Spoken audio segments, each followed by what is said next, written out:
तुला माहितीये का, भारतात असं एक गाव आहे जिथं पक्षी स्वतःहून आकाशातून पडून मिळतात.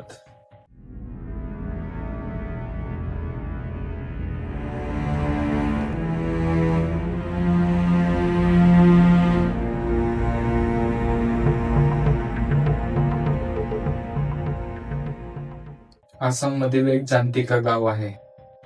इथं दरवर्षी पावसाळ्यानंतर अनेक रात्री अजबच घडतं. शेकडो पक्षी थेट आकाशातून येतात आणि जमिनीवर जणू मरू लागतात. वैज्ञानिक म्हणतात, धुके, रात्रीचे दिवे आणि रात्रीचे हवामान यामुळे पक्षी गोंधळतात.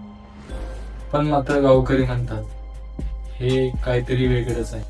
मात्र आजपर्यंत हे कोणाला खरं समजलंच नाही की मात्र हे नेमकं काय आहे. तुला काय वाटतं? हा एक नैसर्गिक प्रकार आहे का काही अलौकिक शक्ती? कमेंट नक्की लिहा.